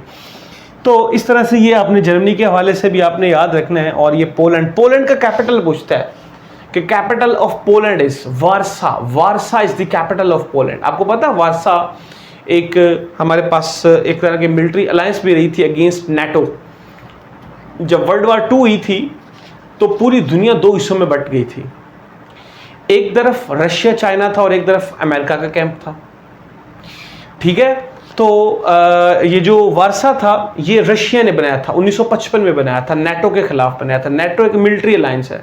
ये 1949 में अमेरिका ने, North Atlantic Treaty Organization countries जो थी उन्होंने मिल के बनाई थी, 1949 में बनाई थी, मिलिट्री अलायंस थी, रशिया के खिलाफ बनाई थी। और रशिया ने इनके खिलाफ वारसा पैक्ट जो था वो लॉन्च किया 1955 में, ठीक है। तो इस तरह से ये बेसिकली पहले ये जो था ना रशिया 1991 से पहले ये यूएसएसआर का हिस्सा था, यूएसएसआर ही था, सोवियत यूनियन था। इसके अंदर टोटल 15 ममालिक थे। तो 1991 में 1991 में यूएसएसआर टूट गया, 14 ममालिक अलग हो गए और रशिया अलग हो गया, ठीक है। तो इस तरह से ये यूएसएसआर के हवाले से भी आपने याद रखना। यूएसएसआर की बुनियाद 1922 में रखेगी। रशियन रेवोल्यूशन 1917 में आया। 1922 में यूएसएसआर की व्लादिमीर लेनिन ने इसकी जो बुनियाद रखी थी 1922 में यूएसएसआर की। यूएसएसआर कब टूटा? 1991 में। यह सवाल कई बार पूछा गया। यूएसएसआर में कितने ममालिक थे? 15 ममालिक थे। यूएसएसआर से कितने ममालिक अलग हुए? 14 ममालिक अलग हुए, और 15वां कौन सा था? रशिया था, ठीक है। इस तरह से सवाल ये आपसे पूछे जा सकते हैं। चलें, तो इसके बाद बेलारस आया था। बेलारस के बाद वो आगे मैंने आपको बता दिया। ये सारे का सारा हमारे पास कौन सा जी बॉर्डर है? वो हमारे पास सारे का सारा ये रशिया का है, और रशिया यहाँ से सेपरेट हो रहा है, और यहाँ पे यूक्रेन है। ये सारी कंट्री जो थी ना, ये साथ साथ वाली 14 ममालिक, ये यूएसएसआर का हिस्सा थे, यूएसएसआर का हिस्सा थे। और यूएसएसआर 1922 में बना था, मैं फिर बता दूं, और 1991 में ये डिसॉल्व हो गया था, ख़त्म हो गया था, और 14 ममालिक इससे अलग हो गए थे, ठीक है। ये फिर अलग अलग मुल्क बन गए, ठीक है। पहले ये सारे मुल्क यूएसएसआर का हिस्सा थे, ये जो साथ साथ बॉर्डर वाले ममालिक हैं ना, ये यूक्रेन, बेलारूस, ये पोलैंड, ये सारे जो कंट्रीज़ थे, बल्गारिया, हंगरी, ये सारे छोटे मोटे ममालिक ये हमारे पास यूएसएसआर का हिस्सा थे। 91 में टूट गए, ये 14 ममालिक अलग हो गए, जिनमें से यूक्रेन भी एक मुल्क है जो यूएसएसआर में 1991 में टूटा था। तो टूटने से जो अलग हुआ उनमें से यूक्रेन भी है। यूक्रेन भी, और रशिया आज भी दावा करता है कि यूक्रेन हमारा है। और आपको पता है कि यूरोप का सबसे बड़ा मुल्क रकबे के लिहाज से यूक्रेन ही है, और आबादी के लिहाज से सबसे बड़ा मुल्क जर्मनी है यूरोप का, यूरोप कॉन्टिनेंट का। ठीक है, तो ये आपने सारी चीज़ें अपने माइंड में रखनी है। तो ये है जी रशिया इस साइड पे, और रशिया को सेपरेट कर रहा है यूरल, या इसको अरल माउंटेन रेंज बोलते हैं, URAL, इसको अरल माउंटेन रेंज भी कुछ बोलते हैं, या फिर यूरल माउंटेन रेंज भी बोलते हैं। ये पहाड़ी सिलसिला है जो यूरोप को रशिया से अलग कर रहा है, जो यूरोप को एशिया से अलग कर रहा है, वो इसी साइड पे हमारे पास यहाँ पे मौजूद है। ठीक है, और रशिया का जो कैपिटल है मॉस्को, वो भी यहीं पे मौजूद है, इसके साथ ही मौजूद है यहाँ पे मॉस्को हमारे पास मौजूद है। ठीक है, चले, ये तो हमारे पास, ये जो हमारे पास सारी पट्टी थी हमने इसको डिस्कस कर लिया। हम अब आगे फर्दर मूव करते हैं यूरोप के हवाले से, तो उसमें से चीज़ें देखते हैं। तो ये यूक्रेन के बारे में मैंने आपको बता दिया। यूक्रेन और रशिया की आजकल जंग भी चल रही है, तो इनके हवाले से बड़ी इनमें डिस्प्यूट चल रहा है कि रशिया कहता है कि यूक्रेन हमारा है, और यूक्रेन कहता है कि हम यूरोप का हिस्सा हैं। ठीक है, और इसको पिछले दिनों में वो नेटो में डालने लगे थे, यूरोपियन यूनियन में। तो रशिया ने कहा कि जनाब इसको आप ना इस नेटो का हिस्सा ना बनाएं, ठीक है, तो वरना हमारे से वो खमियाजा आपको इसका भुगतना पड़ेगा। तो इसलिए इस तरह से इनके मामला चल रहे हैं यूएसएसआर के, सॉरी रशिया के और यूक्रेन के। तो ये हमारे पास सारे, इसके बाद हमारे पास ये मोल्डोवा है, और ये बल्गारिया है, बल्गारिया सॉरी ये मोल्डोवा है, और ये रोमानिया, रोमानिया से हमारे पास बल्गारिया है। ठीक है, ये बल्गारिया है, और ये हमारे पास यहाँ पे बास्फोरस स्ट्रेट आ जाती है, और यहाँ पे हमारे पास नीचे तुर्की है। ठीक है, तुर्की है, और तुर्की से यहाँ पे आप अंकरा आएंगे, अंकरा से आप पोस्तुनिया आएंगे, जिसे हम इस्तांबुल बोलते हैं, और इसको आप बास्फोरस स्ट्रेट को क्रॉस करके आप बल्गारिया में चले जाएंगे, यूरोप में चले जाएंगे। ठीक है, और आपको पता है कि जो बास्फोरस स्ट्रेट है ये दुनिया की सबसे नैरोएस्ट स्ट्रेट है। 3.7 किलोमीटर इसकी विड्थ है हमारे पास, 3.7, दुनिया की सबसे छोटी है। ठीक है, इसकी एक साइड से ब्लैक सी लग रहा है, और दूसरी साइड से हमारे पास सी ऑफ मरमरा लग रहा है। ये भी सवाल आता है कि ये जो बास्फोरस स्ट्रेट है किन दो पानी के टुकड़ों को आपस में जोड़ती है, ये किन दो सीज को आपस में जोड़ती है। तो एक साइड में हमारे पास यहाँ पे ब्लैक सी है, यहाँ पे ब्लैक सी है, और इस साइड पे सी ऑफ मरमरा है, यहाँ पे सी ऑफ मरमरा है, और यहाँ पे ब्लैक सी है। इन दोनों पानियों को आपस में कौन जोड़ रही है? बास्फोरस स्ट्रेट जोड़ रही है। और बास्फोरस स्ट्रेट तुर्की को यानी एशिया को यूरोप से अलग कर रही है। तुर्की का यहाँ पे कैपिटल अंकरा है, उसके बाद इस्तांबुल है, इस्तांबुल के बाद यहाँ पे बास्फोरस स्ट्रेट, और उसके बाद आप क्रॉस करें तो आपको बल्गारिया देखने को यहाँ पे मिलेगा। ठीक है, इसके बाद आपको पता है कि ये जो लोग इटली की डंकी कैसे लगाते हैं? तो बेसिकली पाकिस्तानी लोग जो भाई हैं ना, वो इटली की डंकी ये जाते हैं सीधा पाकिस्तान से बलूचिस्तान सूबा में, और वहाँ से ईरान डंकी लगा के भाग जाते हैं। ईरान से फिर आगे तुर्की में इंटर हो जाते हैं, तुर्की से आगे फिर ये लोग यूनान में जाते हैं, यूनान से फिर आगे ये आपको इटली नज़र आ रहा है, यहाँ पे पहुँचते हैं, बड़ी मुश्किल के साथ पहुँचते हैं। और ये बड़ा ख़तरनाक रास्ता होता है, यहाँ पे अपनी ज़िंदगी जो है ना वो कश्मकश में डाल के जाने के बराबर ही है, लेकिन नहीं जाना चाहिए, इसको स्किप करना चाहिए। कुछ होश के नाखन बंदे को लेने चाहिए, एक बंदा किस काम में लग गया तो, लेकिन लोग जाते हैं, अल्लाह उनको हदायत दे। हम तो कहते हैं कि वो इस तरह से ना जाएं।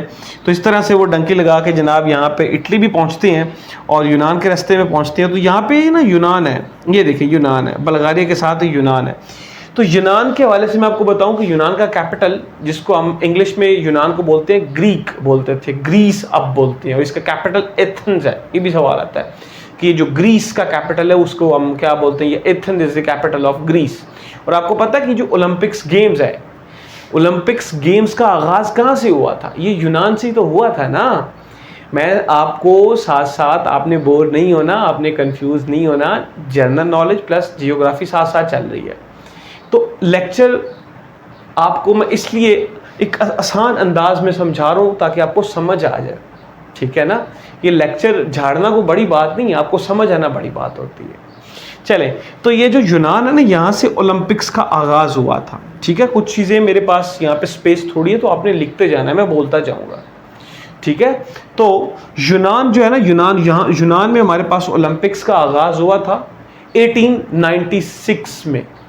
यूनान में बेसिकली हमारे पास एक ओलंपिया नामी पहाड़ है, और वहाँ पे ना ओलंपिया नामी पहाड़ पे इन यूनान के लोगों का एक खुदा है जिसे ये पूजते हैं। उसका नाम क्या है? ज़्यूस उसका नाम है। और वहाँ पे एक बहुत बड़ा ये लोग मेला लगाया करते थे, और मेले में मुख्तलिफ तरह की ये खेल पेश किया करते थे। और उसी खेलों को उन्होंने ओलंपिया पहाड़ पे चूंकि होती थी, तो उन्हीं खेलों को उन्होंने ओलंपिया का नाम दे दिया, ओलंपिक्स का नाम दे दिया। और पहली ओलंपिक्स 1896 में जो है ना वो खेली गई, उसका नाम था समर ओलंपिक्स। आपको पता है कि ओलंपिक्स दो तरह की होती है, एक होती है समर ओलंपिक्स, एक होती है विंटर ओलंपिक्स, और हर 4 साल बाद ये खेली जाती है। सारे सवाल आते हैं। ओलंपिक्स खेल का आगाज़ हमारे पास यूनान से हुआ, 1896 में हुआ, ओलंपिया पहाड़ से हुआ। और जो 1896 वाली ओलंपिक्स गेम है उसे हम समर ओलंपिक्स बोलते हैं, हर 4 साल बाद खेली जाती है। डिफरेंट कंट्रीज़ इस खेल का, इस ओलंपिक्स को होस्ट करती हैं।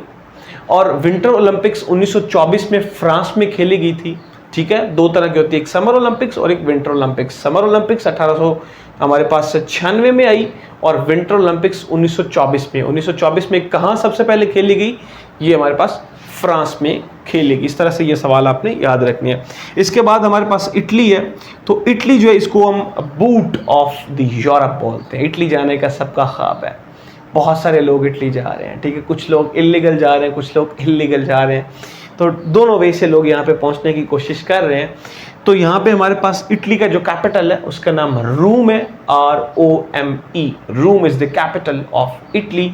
और इटली हमारे पास, आपको पता है कि इटली में ही दुनिया का सबसे छोटा मुल्क मौजूद है। जी हाँ, Vatican city is the smallest country of the world. इस पूरी दुनिया में, इस पूरी रोए ज़मीन पे सबसे जो छोटा मुल्क है वो वेटिकन सिटी है। वो कहाँ पे मौजूद है? इटली में मौजूद है। इटली में कहाँ पे मौजूद है? रोम में मौजूद है। और Rome is the capital of Italy तो है, ठीक है। तो यहीं पे मौजूद है। और आपको पता है कि ये जो UNO की ऑब्जर्वर स्टेट भी है वेटिकन सिटी। पूरी दुनिया में UNO की सब 2 ऑब्जर्वर स्टेट है, एक पैलेस्तीन है और एक वेटिकन सिटी है, ठीक है। वेटिकन सिटी दुनिया का सबसे छोटा मुल्क है, और ये कहाँ पे मौजूद है? रोम में मौजूद है, इटली में मौजूद है। कई बार सवाल पूछा गया। चले, ये तो हमने ये जो सारे सवाल थे ये हमने डिस्कस कर लिए। अब हम फर्दर आगे मूव करते हैं। ये अब हमारे सामने है डेनमार्क। ये हमने यहाँ से पुर्तगाल से स्टार्ट किया, Spain, France, Germany, Poland, Belarus, Ukraine, Moldova, Romania, Bulgaria, ये ऊपर हंगरी, सर्बिया, यूनान, इटली, और ये हमने तो नीचे तुर्की को भी डिस्कस थोड़ा सा किया, और ये इटली को भी हमने डिस्कस किया। अब हम इस ऊपर वाली साइड को डिस्कस करते हैं। ये भी हमने सारी की सारी जो उसकी स्पेस थी उसको हमने डिस्कस कर लिया। अब हमने सिर्फ और सिर्फ किसको डिस्कस करना है जी? लास्ट पे वो हमने स्कैंडिनेवियन पेनिनसुला को डिस्कस करना है जी, ठीक है। तो स्कैंडिनेवियन पेनिनसुला में कितनी कंट्रीज मौजूद है? बेसिकली इसमें 3 नंबर ऑफ डिफरेंट कंट्रीज मौजूद है। एक हमारे पास नॉर्वे है, स्वीडन और फिनलैंड हमारे पास मौजूद है। इसमें डेनमार्क को भी अब डाल दिया गया है, पोलैंड को भी। इस तरह से ये कुछ कंट्रीज हैं उनको अब लगा दिया गया है इस काम पे कि आप भी स्कैंडिनेवियन पेनिनसुला का हिस्सा हैं, ठीक है। तो हमारे पास नॉर्वे है। नॉर्वे का कैपिटल यहाँ पे हमारे पास मौजूद है। इसको हम क्या बोलते हैं? Oslo, OSLO। Oslo is the capital of Norway. और आपको पता है कि हर साल 10 दिसंबर को नोबेल पीस प्राइज पूरी दुनिया में सिर्फ और सिर्फ इस ऑस्लो मुकाम पे ही दिया जाता है। हर साल 10 दिसंबर को Nobel peace prize. Nobel prizes में हमारे पास 6 नंबर ऑफ प्राइजेस हैं। उनमें से जो नोबेल पीस प्राइज है, अमन प्राइज है, जो वो ऑस्लो में दिया जाता है, बाकी स्वीडन में दिए जाते हैं 10 दिसंबर को, ठीक है जी। तो ये हमारे सामने ये सवाल है। इस तरह से ये सवाल आपसे पूछे जा सकते हैं। इसके साथ हमारे पास स्वीडन है, स्वीडन के साथ ही हमारे पास यहाँ पे फिनलैंड। आपको पता है फिनलैंड जो है ये हमारे पास नेटो का मेंबर बना था, 2023 में बना था। उसके बाद फिर अब स्वीडन जो है वो भी, ये जो नेटो है, नॉर्थ अटलांटिक ट्रीटी ऑर्गेनाइजेशन, जो 1949 में बनी थी, मिलिट्री अलायंस थी, हमारे पास रशिया के ख़िलाफ़ बनाई गई थी, तो उसमें का ये हिस्सा है, ठीक है जी। चलें, इस तरह के आपसे सवाल जो है वो पूछे जा सकते हैं इसके हवाले से। और सवाल क्या पूछे जा सकते हैं जी, उनको भी डिस्कस करते हैं। यहाँ पे ना हमारे पास ये जो हमारे पास ये वाली स्पेस है यहाँ पे हमारे पास एक है जी गल्फ़ है, यहाँ पे हमारे पास एक गल्फ़ है। ये सवाल आता है उस गल्फ़ का क्या नाम है? उस गल्फ़ का नाम है Bothnia. Bothnia is gulf between which country?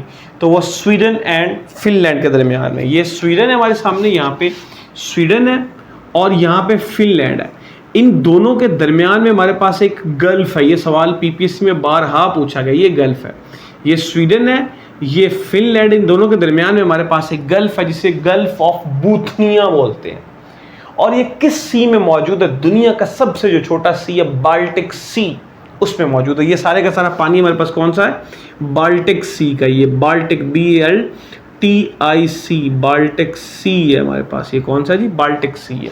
तो यहाँ पे हमारे पास गल्फ ऑफ बूथनी है और ये बाल्टिक हमारे पास सी में मौजूद है। इस तरह से ये सवाल आपसे पूछे जा सकते हैं, अपने अपने माइंड में रखना है। चलिए, तो ये हमारे पास ओवरऑल सवाल थे जी यूरोप के हवाले से। होप्स हो कि मैं आपको समझाने में ये कामयाब हो पाया होगा। एक और आपको लास्ट पे इसकी इन्फॉर्मेशन देते हैं, 2-4 बातें और डिस्कस करते हैं, तो फिर इस लेक्चर को इसके अख्ताम तक पहुंचाते हैं। तो सवाल कुछ इस तरह से आता है यूरोप के हवाले से कि जो यूरो करेंसी है ना, यूरो तो बड़ी आवाम कमाना चाहती है लेकिन काम बड़ा मुश्किल हो गया है। तो ये यूरोप के हवाले से हमारे पास यूरो जो करेंसी है, पूरी दुनिया में ये जो यूरोप कॉन्टिनेंट है उसमें 20 ममालिक यूरो करेंसी को इस्तेमाल करते हैं। ये सवाल बारहा पूछा गया। पहले 19 थे, अब 20 कंट्रीज इस यूरो करेंसी को इस्तेमाल करती हैं। आपको पता ये भी सवाल आता है कि ये जो यूरो करेंसी है ये कब लॉन्च की गई, इसकी एग्जैक्ट डेट पूछता है। तो इसकी एग्जैक्ट डेट हमारे पास क्या है? यूरो करेंसी की 01 यानी 1 जनवरी थी और 1999 में इस यूरो करेंसी को मुतारफ़ करवाया गया था, लॉन्च किया गया था। ये सवाल बारहा पूछा गया। क्या क्या सवाल पूछा जाता है कि यूरो करेंसी कितने ममालिक जो हैं वो यूज़ करते हैं? वो 20 ममालिक यूज़ करते हैं। और वैसे यूरोपियन यूनियन का कितनी कंट्रीज हिस्सा हैं? 27, उनमें से 20 कंट्री यूरो करेंसी को यूज़ करते हैं। और यूरो करेंसी जो है वो कब मुतारफ़ करवाएगी, कब लॉन्च की गई? तो वो 1 जनवरी 1999 में ये जो हमारे पास यूरो करेंसी है ये लॉन्च की गई। इसके हवाले से सवाल पूछा जाता है और ये बारहा सवाल पूछा गया। ठीक है जी, तो ये हमारे पास सवाल थे। और इसके अलावा एक लास्ट सवाल हमारे पास यहाँ पे मौजूद है, इसको आपने देखना है जी। यहाँ पे हमारे पास एक है जी वाइट सी। वो आपसे पूछेगा 4 तरह के डिफरेंट सीज है हमारे पास। एक है वाइट सी, एक है ब्लैक सी, एक है रेड सी और एक है येलो सी। ठीक है, तो येलो सी, रेड सी, ब्लैक सी, वाइट सी ये कहाँ पे मौजूद है? ये सवाल आपसे पूछे जा सकते हैं। ठीक है, तो ये जो है ना हमारे पास वाइट सी, वो हमारे पास यूरोप में है। ये फिनलैंड के साथ ही है, यहाँ पे फिनलैंड के साथ है। यहाँ पे हमारे पास ये जो वाइट सी मौजूद है, ये वाइट सी हमारे पास मौजूद है। ठीक है, इस जगह पे ये यूरोप में हमारे पास इस जगह पे तकरीबन मौजूद है। रशिया का भी कुछ हिस्सा लगता है और कुछ यूरोप का भी कोई हिस्सा लगता है। ठीक है, ये वाइट सी हमारे पास मौजूद है। इसके अलावा हमारे पास आता है जी ब्लैक सी। कहाँ पे मौजूद है? ब्लैक सी यहीं कहीं मौजूद है। यहाँ पे हमारे पास ब्लैक सी है। ये देखिए आपको नज़र आ रहा है, ये ब्लैक सी है, ये ब्लैक सी है।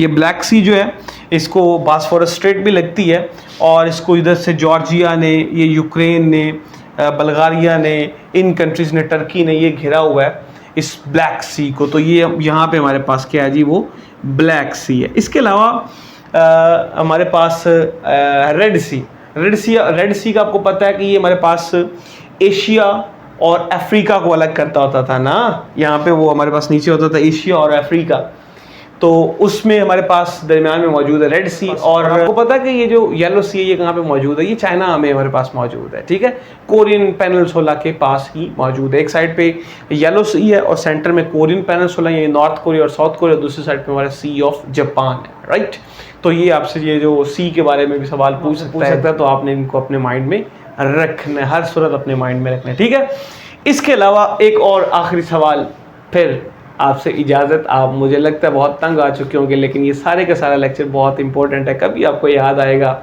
जब आप पास पेपर्स तैयार कर रहे होंगे या पेपर्स में बैठे होंगे, तो ये सारे सवाल वहीं पे घूम रहे होंगे या आपसे इंटरव्यू में पूछे जा रहे होंगे, तो फिर आपको मेरा नाम ज़रूर याद आएगा कि जनाब ने बताया था कि ये चीज़ें हैं। ठीक है, अच्छा, ओलंपिक्स के बारे में मैंने एक चीज़ बतानी थी आपको। ओलंपिक्स का एक फ्लैग है, क्या है जी, ओलंपिक्स का एक फ्लैग है। उस फ्लैग में ना 5 डिफरेंट नंबर्स ऑफ रिंग्स बनी हुई है, उनके बारे में सवाल आपसे पूछेगा। ये सारे कॉन्सेप्चुअल सवाल है, ये पूछे जाते हैं। ओलंपिक्स हमने कहा था यूनान से आई थी, और कब आई थी? 1896 में आई थी। समर ओलंपिक्स का नाम दिया था। विंटर ओलंपिक्स 1924 में आई थी। कहाँ से आई थी? ये कहाँ पे खेली गई? फ्रांस में। और आपको पता है कि हर 4 साल बाद ये ओलंपिक्स की जो गेमें हैं ये खेली जाती हैं, और डिफरेंट कंट्रीज इनको होस्ट करते हैं। तो ये जो ओलंपिक्स है ना, इसका फ्लैग है, उसके अंदर 5 नंबर ऑफ रिंग्स हैं। उन नंबर ऑफ रिंग्स के डिफरेंट कलर्स हैं। तो वो पूछता है कि वो डिफरेंट कलर्स किस किस कॉन्टिनेंट के हैं। चूँकि हमारे कॉन्टिनेंट ही डिस्कस कर रहे हैं, तो ये सवाल मुझे बताना बहुत ज़रूरी था, ये सवाल आया हुआ है। तो 5 नंबर ऑफ रिंग्स हैं, उनमें से एक नंबर ऑफ हमारे पास जो रिंग है, मैं यहाँ पे लिखता हूँ। 5 नंबर ऑफ रिंग्स हमारे पास मौजूद हैं। एक नंबर ऑफ रिंग हमारे पास मौजूद है, उसका नाम है हमारे पास ब्लैक। एक हमारे पास है जी रेड, एक हमारे पास येलो, एक हमारे पास है जी ग्रीन, और एक हमारे पास है जी ब्लू। तो जो हमारे पास ब्लैक है ना, ब्लैक, ये अफ्रीका कॉन्टिनेंट को शो करती है, ठीक है, रिप्रेजेंट करती है। वो सवाल किस तरह से करता है कि in Olympics flag black ring is represented by which continent. तो आपने क्या बताना है?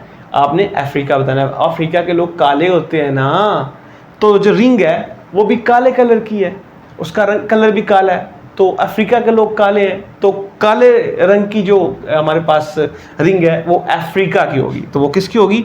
अफ्रीका की होगी। ये ब्लैक है, कौन सी है? ये ब्लैक है, ब्लैक अफ्रीका कॉन्टिनेंट की। ये आपने लिख लेना, ये सवाल आता है, 100% सवाल आता है, और ये कॉन्सेप्चुअल सवाल है, और ये 80% लोगों को नहीं पता होता इसके बारे में।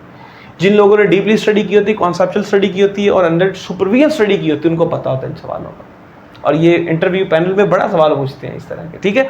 तो ये अफ्रीका को करती है। ये किसको करती है? अफ्रीका को करती है, राइट। आपने ये याद रखना। इसके अलावा हम एशिया वाले भाई साहब आ गए, तो एशिया वालों को येलो इस तरह से समझ लें। वो जो येलो हमारे पास सी है वो एशिया में ही है ना, चाइना एशिया में ही है ना। तो जो येलो है वो हमें किसको देगी? वो हमें एशिया वालों को देगी, ठीक है जी। ये जो हमारे पास येलो कलर की रिंग है ये एशिया वालों को दी गई है, ठीक है। इसके अलावा जो हमारे पास रेड है, ये हमारे पास रेड कलर की हमारे पास रिंग है, और रेड कलर की रिंग हमारे पास अमेरिका को दी गई है, रेड इंडियंस को दी गई है। आपको पता है जब हमने डिस्कस किया था नॉर्थ अमेरिका, तो रेड इंडियंस का मैंने नाम लिया था। तो ये रेड उनको अमेरिका को रिप्रेजेंट करती है। इसके अलावा हमारे पास बचती है जी ब्लू, ये BLUE, ब्लू यूरोप को डिस्कस करती है, या यूरोप को रिप्रेजेंट करती है। जो हमने अभी यूरोप के हवाले से ये सारा डिस्कस किया है, इसको ये रिप्रेजेंट करती है। तो blue ring is represented by Europe, इस तरह से, ठीक है। इसके अलावा लास्ट पे बचती है जी ग्रीन। तो ग्रीन किस कॉन्टिनेंट को डिस्कस करती है? ग्रीन किस कॉन्टिनेंट को रिप्रेजेंट करती है? ये हमारे पास जो ऑस्ट्रेलिया है उसको ये जो ग्रीन रिंग है उनको रिप्रेजेंट करती है। तो ये 5 नंबर ऑफ रिंग्स जो हैं वो ओलंपिक फ्लैग में हैं, उनके हवाले से आपसे ये सवाल पूछा जा सकता है। चलिए जी, यही ओवरऑल सवाल थे। सवाल तो और भी बहुत हैं, लेकिन आप कहीं बोर ना हो जाएं, इतना ही काफ़ी आज के लिए। तो मैं उम्मीद करता हूँ मैं आपको समझा पाया हूँगा, आपको कुछ क्वेश्चंस की समझ आई होगी। जो भी आपको थोड़े से मुश्किल लगते हैं या कोई प्रॉब्लम्स है, तो विदाउट एनी हेजिटेशन आप हमसे पूछें, हम इंशाल्लाह आपको उसका क्विक रिस्पांस करेंगे। और मैं उम्मीद करता हूँ कि आपको मैं एक बेहतरीन अंदाज में, एक बेहतरीन वे में आपको समझाने में कामयाब हो पाया हूँगा। तो फिर आज के लिए इतने ही काफ़ी है। मिलते हैं नई वीडियो में, एक नए लेक्चर में। तो तब तक के लिए अल्लाह निगहबान।